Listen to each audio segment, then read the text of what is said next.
ગીતાજીનો પ્રભાવ જ્યારે સનાતન વૈદિક ધર્મમાં આવ્યો ત્યારે કેવલ કર્મકાંડમાં રહેલો સમાજ બૌદ્ધિક અને વૈચારિક લેવલ પર ગયો. એ જ વેદ ઉપનિષદની વાતોને ભગવાને જે રીતે સમાજ આગળ મૂકી છે, અર્જુનને નિમિત્ત બનાવીને સમગ્ર સમાજ ધર્મ પ્રત્યે આકર્ષિત થયો છે. અને એમાં પણ સ્વકર્તવ્ય અને સ્વકર્મ પ્રત્યે વિશેષ રૂપે આપણા સમાજમાં લોકોનું ધ્યાન ગયું અને વ્યક્તિ પોતાના કર્મોને ચકાસતો થયો, પાપ અને પુણ્યના હિસાબ કરતો થયો. વૈદિક કર્મોમાં વિધેયાત્મક, નિષેધાત્મક, પ્રાયશ્ચિત, આ બધા કર્મો, કારણ કે કંઈક ભૂલ પણ થઈ જાય પાપની એટલે તુરંત પ્રાયશ્ચિત કરી લે એટલે એમ થાય કે પાપમાંથી હું મુક્ત થઈ ગયો. પણ જ્યારે ભગવદ્ ગીતાજીનો પ્રભાવ સમાજ પર આવ્યો ત્યારે વ્યક્તિઓ પાપ કરવામાં સાવધાન બન્યા. કારણ કે પાપ ક્યાંક ને ક્યાંક ફરતું ફરતું આપણા સુધી પહોંચે છે. અને ગીતાજીમાં ભગવાન કહે છે ગહનો કર્મણા ગતિ. આ કર્મની ગતિ બહુ ગહન છે, સમજાય એવી નથી. આ ફળ યા આ દુઃખ યા આ સુખ કયા કર્મનું ફળ છે એનું કોઈ ચોક્કસ વર્ગીકરણ કરીને આપવામાં નથી આવ્યું કે આ દુઃખ યા આ સુખ હું ગયા જન્મના ભોગવું છું, આ જન્મના ભોગવું છું, કે ગઈકાલે પુણ્ય કર્યું એનું ભોગવું છું. ગહનો કર્મણા ગતિ. કર્મની ગતિ બહુ ગહન છે અને જાણી કે સમજી શકાતી નથી કે મારા જીવનમાં આવતા સુખ અને દુઃખ એ કયા કર્મોના, કયા જન્મના, કયા વર્ષે કરેલા કર્મોના ફળ હું ભોગવું છું. કર્મના ફળ રૂપે છે, નિશ્ચિત છે, પણ એની સ્પષ્ટતા નથી એટલે માણસ મૂંઝવાય છે. મેં તો આ જન્મમાં એવું કાંઈ કર્યું નથી, મારે કેમ આ બધું ભોગવવાનું? પેલાએ તો આટલા આટલા પાપ કર્યા છતાંય સુખી છે. વિચારકો એમ બતાવે કે જેમ જૂના સમયમાં અનાજ ભરતા ને કુંડીમાં અને નીચે બુચ મારેલું હોય એટલે પેલા ઘઉં ભર્યા હોય પછી એના ઉપર પાછા ચોખા નાખવાના હોય, પણ પહેલા જે બુચ ખોલો એટલે પહેલા જે ભર્યું હોય એ બહાર નીકળે, પછી ઉપરનું પછી આવે.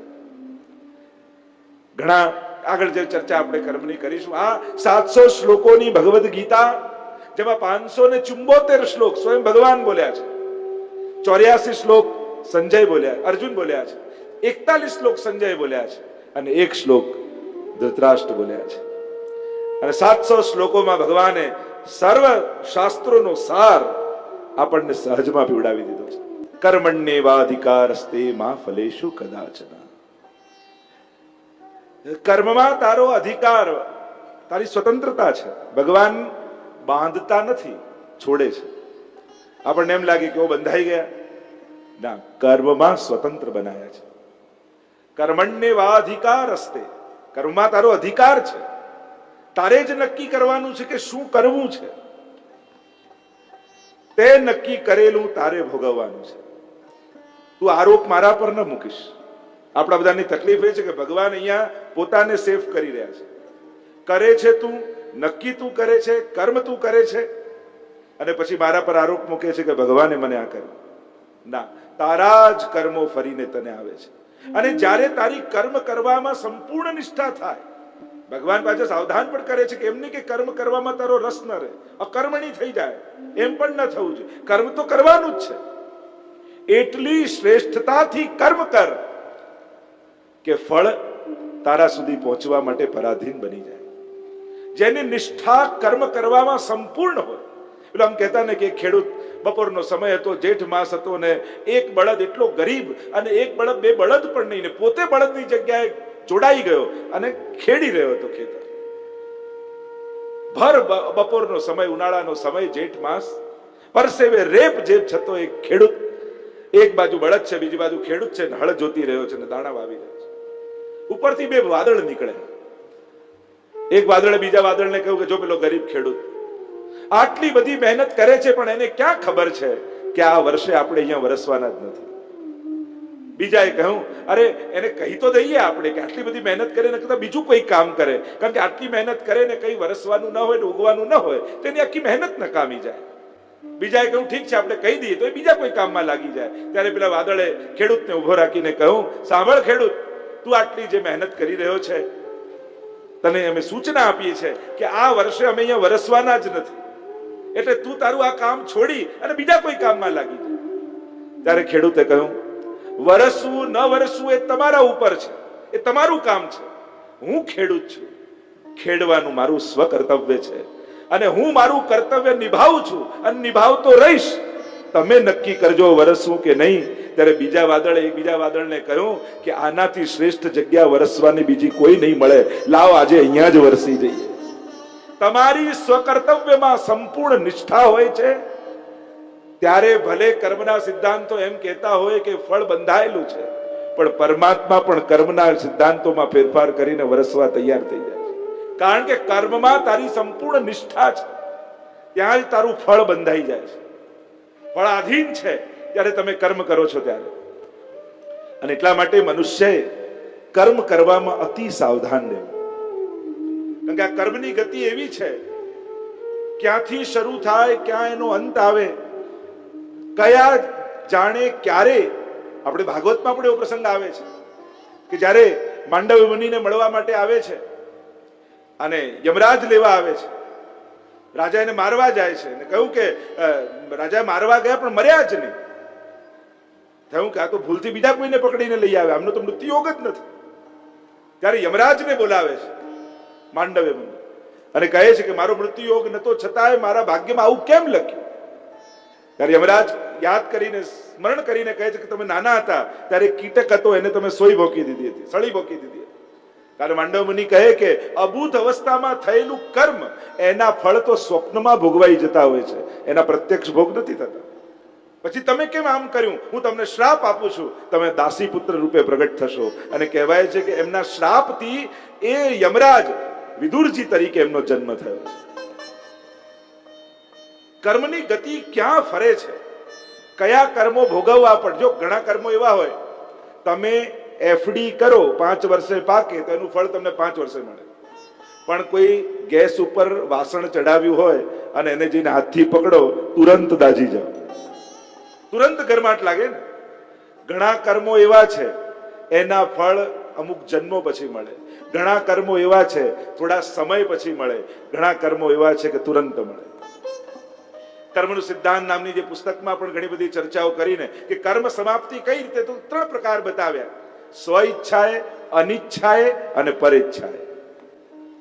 એક છે સ્વ ઈચ્છાએ પોતાના કર્મને ભોગવો, એક છે અનિચ્છાએ કે તમે ક્યાંક જઈ રહ્યા છો, કોઈનું ઇન્ટેન્શન નથી પણ એકદમથી ઝાડ તમારા પર પડી ગયું.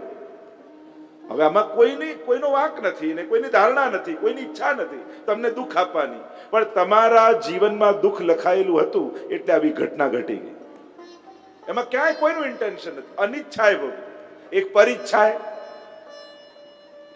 આપણા જ કર્મો કોઈની ભીતર આપણને દુઃખ આપવાની ઈચ્છા જગાવે અને કોઈને એમ થાય કે આને દુઃખી કરી દઉં, આને પાડી દઉં, આને મારી દઉં. અને પરીચ્છાથી આપણે આપણા કર્મોને સમાપ્ત કરીએ. પણ શ્રેષ્ઠ પ્રકાર છે સ્વેચ્છાએ. આપણા જ કરેલા કર્મો સ્વેચ્છાએ સમાપ્ત કઈ રીતે કરવા? તો કે આપણા જીવનમાં એવો સમય આવવાનો હતો કે ઘર બાર વગરના થઈ જઈએ, પગમાં ચપ્પલે ન રહે, 2 ટંક ભોજન કરવાની પણ વ્યવસ્થા ઘરમાં ન હોય, એવો સમય આવવાનો હતો ને તમે વ્રજયાત્રામાં જઈને નામ લખાઈ આવ્યા. વ્રજયાત્રામાં તમે ગયા, રહેવા માટે પાકું મકાને નહીં, ટેન્ટમાં રહેવાનું, પગમાં ચપ્પલે નહીં, 2 ટંક ભોજનના પણ બરાબર ઠેકાણા ના હોય, વ્રજયાત્રાનો આનંદ કરી આવ્યા અને પોતાના કર્મો સમાપ્ત કરી આવ્યા. આ છે સ્વેચ્છા. આપણે જેમ વ્રત કરીએ, તપ કરીએ, ઉપવાસ કરીએ, દાન કરીએ, જે સ્વેચ્છાએ પુણ્યો કરવાના લખ્યા છે એ ક્યાંક ને ક્યાંક આપણી ઈચ્છાથી આપણે આપણા કર્મોને સમાપ્ત કરીએ છીએ. કર્મના અનેક પ્રકારની ચર્ચાઓ આપવામાં આવી છે. કારણ કે કર્મ ક્યાંક ને ક્યાંક ફરતું ફળ રૂપે કર્મણ્યેવાધિકાર હસ્તે મા ફલેશુ, પછી ફળમાં બંધાઈ જાવ છો. એક વ્યક્તિ જતો હતો અને આંબાનો બગીચો દેખાયો, આંખે જોયું કે આંબા ઉપર કેટલી સરસ કેરી લાગી છે. જીભને ઈચ્છા થઈ કે આ સ્વાદ મળે તો કેટલું સારું, એટલે જીભે પગને કહ્યું, એટલે પગ દોડવા લાગ્યા એ બાજુ. પગે હાથને કહ્યું કે તોડ ઉપર ચડીને, હાથ ચડીને ઉપર તોડ્યું હાથે, એટલે જીભે કહ્યું કે જલ્દી આવવા દે, હું રાહ જોઉં છું. પેટે કહ્યું હું પણ ક્યારનો રાહ જોઈ રહ્યો છું, જલ્દી આવવા દે. અને જ્યાં મોઢામાં મૂકી એટલામાં બગીચાનો માળી જોઈ ગયો અને સોટી લીધીને જોરથી પેલાના પીઠ ઉપર મારી. સોળ ઉપડી ગઈ પીઠ ઉપર. આંખમાંથી ચોધાર આંસુ નીકળવા લાગ્યા. એટલામાં એક સંત ત્યાંથી નીકળ્યા. સંત નીકળ્યા એટલે પેલી પીઠે સંતને ઉભા રાખ્યા કે ઉભા રહો, ઉભા રહો, ઉભા રહો. કે શું થયું? પીઠ કહેવા લાગી કે વાંક આંખો નો હતો. એણે કેરી જોઈ, પછી હાથને કહ્યું ને પગને કહ્યું ને જીભને કહ્યું ને બધા ભેગા મળીને કર્યું, પછી સોટી મારે કેમ ખાવી પડી? ત્યારે સંતે કહ્યું, ધ્યાનથી જો પીઠ, સોટી ભલે તે ખાધી હોય પણ આંસુ તો આંખમાં જ આવી રહ્યા છે જ્યાંથી કર્મની શરૂઆત થઈ હતી. કારણ કે આંખે જોયું એટલે ફળીને આંખ પર મળ્યું. માં ફલેશુ કદાચન, ફળમાં તું બંધાયેલો છે. એટલા માટે આપણે ત્યાં કર્મને સમાપ્તિ માટે, જો આપણે ત્યાં અનેક પ્રકારના કર્મો કયા છે: નિત્ય કર્મ, નૈમિત્તિક કર્મ, કામ્ય કર્મ, નિષિદ્ધ કર્મ અને પ્રાયશ્ચિત કર્મ. શાસ્ત્રોમાં અનેક પ્રકારના કર્મોની વાત છે. અને કર્મ માર્ગ અને કર્મનો સિદ્ધાંત આ બંનેને ઘણીવાર જોડે રાખીને ચર્ચા કરાતી હોય છે. આપણા હિન્દુ ધર્મમાં કર્મ માર્ગ એટલે યજ્ઞનો માર્ગ, અને કર્મનો સિદ્ધાંત જે ભગવદ્ ગીતાએ બતાવ્યો છે, જે ઉપનિષદોનું દોહન કરી અને ભગવાને આ કર્મના સિદ્ધાંત આપણને આપ્યા છે. તો કર્મ માર્ગ એટલે યજ્ઞ યાગાદિનો માર્ગ. એમાં ઘણી બધી ચર્ચાઓ આવે છે કે 6 વસ્તુની શુદ્ધિ જોઈએ: દેશ, કાલ, દ્રવ્ય, કર્તા, કર્મ, મંત્ર. આ 6 ની શુદ્ધિ હોય તો ફલિત થાય. અને અનેક પ્રકારના કર્મોની વાત આવી. નિત્ય કર્મ જે રોજ કરવું જોઈએ, નૈમિત્તિક કર્મ જે અમુક પ્રસંગોપાત અમુક સમય થતું હોય છે, નિષિદ્ધ કર્મ જે કર્મ ન કરાય, કામ્ય કર્મ જે કોઈ કામનાથી થતા હોય, અને પ્રાયશ્ચિત કર્મ કોઈ પાપ થયું એટલે એના સમાધાન માટે કરવામાં આવે. એવા પ્રકારના કર્મોની પણ ચર્ચા છે. અહીંયા ભગવાન અનેક પ્રકારથી સમજાવી રહ્યા છે. કર્મના સિદ્ધાંત પર આગળ ઘણી બધી ચર્ચાઓ આવશે, ત્યારે આપણે કરીએ. 48મા શ્લોકમાં ભગવાન આજ્ઞા કરતા કહે, યોગ શબ્દને ભગવાને બહુ સુંદર રીતે અભિવ્યક્ત ભગવદ્ ગીતામાં અનેક પ્રકારથી કર્યું છે. આપણે યોગ એટલે કેવલ યોગાસન અને જે સૂત્રો છે પતંજલિના એ પ્રમાણે યોગની વાત કરીએ છીએ. ભગવદ્ ગીતાજીમાં ભગવાને યોગ શબ્દ જુદા જુદા પ્રકારથી અદ્ભુત રીતે એ યોગ શબ્દને સમજાવ્યો છે. યમ, નિયમ, આસન, પ્રાણાયામ, પ્રત્યાહાર, ધારણા, ધ્યાન, સમાધિ જે અષ્ટાંગ યોગ છે, જે પતંજલિએ બતાવ્યું છે, એનો આખો એક માર્ગ જુદો છે. અને અહીંયા ભગવદ્ ગીતાનો યોગ, કારણ કે અહીંયા તો ટાઇટલ પણ જુઓ ને તો વિષાદ યોગ, જ્ઞાન વિજ્ઞાન યોગ, કર્મ સંન્યાસ યોગ, આને પણ યોગ કયા છે. એટલે ભગવદ્ ગીતામાં યોગ શબ્દ અનેક પ્રકારથી પ્રયુક્ત થયો છે. અને ગીતાજીમાં ભગવાનના શ્લોકોમાં પણ તમે જોશો તો સમત્વમ યોગ ઉચ્યતે, કાર્ય કૌશલમ યોગ, આગળ જેની ચર્ચાઓ આવશે. ભગવાન કહેવા લાગ્યા, હે ધનંજય, સૌથી પહેલા તો કર્મમાં આસક્તિ ત્યજીને યોગસ્થ કુરુ કર્માણી સંગમ ત્યક્ત્વા ધનંજય. જે આસક્તિ છે તારી પ્રાપ્ત કરવાની, કર્મ કરવામાં આસક્તિ નથી, પ્રાપ્ત કરવામાં તને આસક્તિ છે. સમબુદ્ધિ વાળો થઈ જાય. સમત્વમ યોગ ઉચ્યતે, સમ થવું એટલે કે હાર અને જીત બંનેને સહજતાથી સ્વીકારવાની તૈયારી. જે દિવસે હારવાનો ભય જતો રહે ને પછી રમવાની વધારે મજા આવે. અમે જીતીશું એવા વિચાર સાથે હંમેશા જઈએ ત્યારે જીતવાના વિચાર સાથે જ જતા હોય છે બધા, કોઈ હારવાના વિચાર સાથે નથી જતું. જીવનના દરેક કર્મોમાં પણ સફળતાના વિચાર સાથે જ. સમત્વમ યોગ ઉચ્યતે. કારણ કે માણસની પ્રકૃતિ એવી છે, નિષ્કામ કર્મ એના માટે ખૂબ કઠિન છે, ખૂબ કઠિન. હવે તમે અહીંયાથી ટ્રેનમાં જવાના હો ને બરોડા સ્ટેશને ઉતરો, એટલામાં કુલી આવ્યો તમારો સામાન લેવા માટે, અને કુલી એમ કે 500 રૂપિયા થશે, અને તમે આ શ્લોક હમણાં જ ગીતાજી સાંભળીને આયા, કર્મણ્યેવાધિકારસ્તે મા ફલેશુ કદાચના, તું ફળની આશા ના રાખીશ. કુલી કે તમે મારી આશા ના રાખશો. અમુક શબ્દો અને અમુક વાક્યો ભલે સારા હોય, તમે બહુ સત્કર્મ કરી રહ્યો છો, કોના માટે આ પ્રયુક્ત કરવાનું છે, ક્યારે આ પ્રયોગ થાય. અર્જુન જેવી અવસ્થા હોય કે જ્યાં હાર અને જીત બંનેમાં અર્જુનને ભય જ છે, એને બંનેમાં હાનિ. ભગવાન બંનેમાં લાભ બતાવે છે. અતો વા પ્રાપ્સ્યસી સ્વર્ગમ જીત્વા વા ભોક્ષ્યસે મહિમ. અને અર્જુનને બંનેમાં હાર લાગે છે કે જીતીશ તોય હાર જ છે, કારણ કે સ્વજનોને મારી અને એમને ગુમાવીને જીતનો આનંદ ક્યાંથી લઈ શકાય. અને સુખ પણ મારી હાર જ છે, એટલે એને હારવામાં હાર છે અને જીતવામાં હાર લાગે છે. ભગવાન બંનેમાં જીત બતાવે છે કે તારી તો હારવામાં જીત છે, જીતવામાં જીત છે.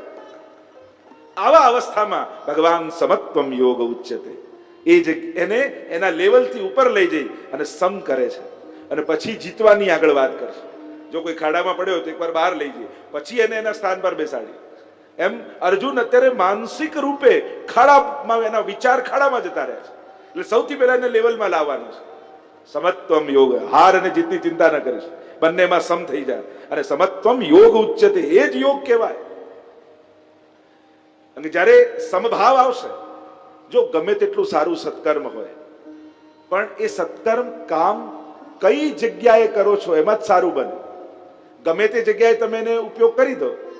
જેમ કોઈ ભાઈ હોય, એના પત્ની માટે રોજ ઓફિસેથી આવતા કંઈક સારો નાસ્તો લઈ આવે, ગિફ્ટ લઈ આવે, કંઈક ને કંઈક લઈને આવે, એટલે એની પત્ની બહુ રાજી થાય. એકવાર પેલા પાડોશન જોડે બેસવા આવી અને કહેવા લાગી કે તારા પતિ તો કેવું સરસ બધું લઈ, મારા પતિ તો મારું ધ્યાન જ નથી રાખતા, ક્યારે કઈ લાવે જ નહીં. એટલે એને એના પતિને વાત કરી, ખરેખર તમે આટલું મને, એના પતિ તો કઈ નથી સાચવતા. હવે પેલાને એવું વિચાર આવે કે એના પતિ કઈ નથી લાવતા, હવેથી રોજ 2 ગિફ્ટ લાવીશ, એક પાડોશન માટે, એક આના માટે. હવે વિચાર કરો, એને પછી શું દશા થાય? કરે છે સારું, એની ભાવના સાહેબ એ સારું કહેવાય. એમ જ સત્કર્મ પણ છે, સદવિચાર પણ છે. કઈ અવસ્થામાં એ માણસ છે, તમે ક્યાં એનો પ્રયોગ કરી રહ્યા છો, એનાથી નક્કી થાય છે. અહીંયા અર્જુનની અવસ્થા એવી છે કે ભગવાન એને થોડોક લેવલ ઊંચો લાવી, સમત્વમ, તું હાર જીતનો વિચાર સૌથી પહેલા છોડ. કારણ કે આ તારો વિચાર છે ને, એ જ મૂળ છે તારા શોકનું, કે આ જીતશે, આ મરશે, આ હારશે. અને એ વિચારને કારણે ધર્મને જીતાડવો છે, એ ઉત્તમ લક્ષ્યને તું ભૂલી રહ્યો છે. તું ધર્મને જીતાડવા માટે લડી રહ્યો છે, એ વાત તને વિસ્મૃત થઈ રહી છે. એમ કહીને ભગવાન સમત્વમ યોગ ઉચ્યતે એમ કહી અને આગળના 50મા શ્લોકમાં સુંદર ઉપદેશ આપતા કહે, યોગ કર્મ સુ કૌશલમ. બીજી યોગની વ્યાખ્યા આપી. યોગ કોણ શું કહેવાય? તો કર્મની કુશળતા, એ જ યોગ છે. હે અર્જુન, આ પાપ અને પુણ્યનો વિચાર સૌથી પહેલા તું છોડ. અત્યારે આ વિચારવાની એ જગ્યા નથી. કારણ કે જ્યારે યુદ્ધ લડવા જ ભેગા, યોદ્ધાનો એક જ ધર્મ છે, લડવું. ત્યાં પછી એને પાપ પુણ્યનો, એના માટે ન લડવું પાપ છે અને લડવું જ પુણ્ય છે. અને અહીંયા તું યોદ્ધાની બુદ્ધિ, ક્ષત્રિયની બુદ્ધિ, રાજાની બુદ્ધિ છોડી અને એક સાધારણ મનુષ્યની જેમ જો પાપ અને પુણ્યનો વિચાર કરીશ તો સ્વધર્મને ગુમાવી દઈશ. હવે તો તારા ઉત્તમ રીતે તારે કર્મ નિભાવવું, એ જ તારા માટે યોગ છે. અમુક અવસ્થાઓ, અમુક જગ્યાઓ એવી છે કે ત્યાં તમારા ફરજ સિવાય તમારે બીજો કોઈ વિચાર કરવાનો અધિકાર જ નથી. બોર્ડર પર રહેલો સૈનિક જો આ પાપ પુણ્ય અને આ બધાના હિસાબ કરવા જાય તો સંભવ જ નહીં. કોઈ સાયન્ટિસ્ટ જે પ્રયોગ કરતો હોય, સંશોધન કરતો હોય, એ વિચાર કરે કે આ પાપ લાગશે ને આ પુણ્ય લાગશે, તો એ કોઈ રિસર્ચ કરી ન શકે. ત્યાં કેવલ ને કેવલ કર્તવ્ય બુદ્ધિ કામ કરતી હોય, ત્યાં પાપ અને પુણ્યના સિદ્ધાંતો લાગુ પડતા નથી. ડોક્ટરો જયારે કોઈ દવાઈ આપે, તમે કોઈ દવાઈ લેતા ત્યારે વિચારમાં આવે મેં આને શું આપ્યું, આમ આપ્યું, મને પાપ લાગશે કે પુણ્ય લાગશે. ત્યાં કેવલ ને કેવલ કર્તવ્ય બુદ્ધિ કામ કરતી હોય છે. એટલે જ આપણે ત્યાં કહ્યું કે જ્યારે કર્તવ્ય બુદ્ધિ, સંસ્કૃત સુભાષિત એમ કહે છે કે જ્યારે તમે કોઈ જ્ઞાન પામવા જતા હો અને ધન કમાવા જતા હો, ત્યારે હંમેશા એવું જ વિચારો કે હું અમરપટ્ટો લખાઈ લાવ્યો છું. કોઈ વિદ્યાર્થી હોય અને એને એમ થાય એક દિવસ મરી જ જવાનું છે ને, આ બધું ભણીને કરીને કમાઈને શું કરવાનું? તો આ વિચાર વિદ્યાર્થી માટે ખતરનાક છે. એને પોતાના કર્મથી ચ્યુત કરનારો છે. હમણાં વિદ્યાર્થી તરીકેનું એ સ્વકર્તવ્ય એ છે કે એને વધારેમાં વધારે વિદ્યાનો અભ્યાસ કરવો. પૈસા કમાવનાર, ધંધો કરનાર માટે કાર્ય એ છે કે વધારે એને કોશિશ કરવી કે કેમ મને પ્રાપ્ત થાય. આ ચર્ચા કયા સ્થાને ને ક્યાં થઈ શકે, કઈ અવસ્થામાં થઈ શકે, એનો વિવેક જરૂરી. તો ઘણાને એમ થાય કે જો આ દિવસ જતા જ રહેવાનું હોય તો પછી આ બધું કરીને શું કરવાનું, શું મહેનત કરવાનું, ભગવાન બધું કરવાના જ છે અને પછી એ કરશે. નિષ્ક્રિયતા માટે, નિષ્કર્મણ્ય માટે બનાવવા માટે ભગવાન આ નથી કહેતા. એટલે ભગવાને ચોખવટ કરી છે કે તું અકર્મ ધારણ કરી લે, એના માટે નથી કરતો. નિષ્કર્મતાને પ્રાપ્ત થાય એના માટે તને નથી કહેતો. તારી સ્વધર્મમાં બુદ્ધિ સ્થિત થાય અને તને જે કાર્ય મળ્યું છે, એ શ્રેષ્ઠતમ જવાબદારી મળી છે, એ માનીને તું કર્મમાં પ્રવૃત્ત થઈ જા, એના માટે હું કહી રહ્યો છું. કારણ કે જો બધા આમ વિચાર કરીને ડોક્ટર પણ છોડી દે, શિક્ષક પણ છોડી દે, ધર્મગુરુ ધર્મ પર સમજાવવાનું છોડી, બધા જ પોતાના સ્વકર્તવ્યોને સ્વધર્મ છોડી દે તો સમાજનું અહિત સિવાય બીજું કંઈ નથી થવાનું. એટલા માટે ભગવાન પોતાની વાતને સ્પષ્ટતા કરતા કહે છે, પાપ પુણ્યનો વિચાર કરવાની આ જગ્યા નથી. યા તે પહેલા જ કરી લીધું હોત અને અકર્મણ્યતા અને વૈરાગ્ય અનાસક્તિ તારી અંદર જાગી ગઈ હોત અને તું જતો રહ્યો, તારી અંદર હજી લાલસા છે, ક્ષત્રિયપણું છે જ. તારો વાંધો છે સામે સ્વજન છે. લડવામાં તને વાંધો નથી, જીતવામાં તને વાંધો નથી, મારવામાં તને વાંધો નથી, તને વાંધો કેવલ સ્વજનોને મારવામાં છે. અને આ મોહ જ તને પાપમાં પ્રવૃત્ત કરી રહ્યો છે. જે દિવસે આ મોહ જઈને સમત્વમાં તું આવી જઈશ, પોતાના કર્તવ્યને શ્રેષ્ઠતમ સ્વધર્મ માનીને કરીશ. અને જ્યારે સ્વકર્તવ્ય નિભાવતા હોઈએ, તમે વિચાર કરો, કોઈ યુદ્ધના મેદાનમાં સૈનિકો લડતા હોય ને ઘણાને મારી નાખે તો એને મેડલ મળે કે પાપ લાગે? તમને આટલા બધાને મારીને આવ્યો તો ગવર્મેન્ટ એને મેડલ આપે. ધર્મ એને શ્રેષ્ઠતમ સુરવીર કહે છે કે આના દેશની રક્ષા માટે આને આટલા શત્રુઓને માર્યા છે, કારણ એને સ્વધર્મ નિભાવ્યો છે. એટલે પાપ અને પુણ્યથી પણ પર છે સ્વધર્મ. અને જ્યારે સ્વધર્મમાં તમે સ્થિત હોવ છો ત્યારે પાપ પુણ્યના વિચાર તમારામાં આવતા નથી, કારણ સ્વધર્મમાં તમે અને યોગમાં છો તમે. સ્વકર્મણા તમભ્યચ સિદ્ધિ વિદંતિ માનવ, આગળ જે કહ્યું છે, જ્યારે સ્વધર્મમાં સ્થિત છો અને સ્વકર્તવ્ય કરી રહ્યા છો ત્યારે પાપ પુણ્યનો હિસાબ લાગ. કોઈ સફાઈ વાળો હોય એ રોજ સફાઈમાં કેટલા જીવો જતા હોય, કેટલું થતું હોય, હવે એમ વિચાર કે ના આમ થાય છે એટલે હું સફાઈનું કામ મૂકી દઉં તો ચાલે? સ્વકર્તવ્ય કરી રહ્યો છે, એનું કામ કરી રહ્યો છે, એનું કામ આ છે, તો એને પાપ નથી લાગતું. અમુક સ્થાનો, અમુક કર્મો, અમુક કર્તવ્યો એવા છે કે પાપ પુણ્યથી પર હોય છે.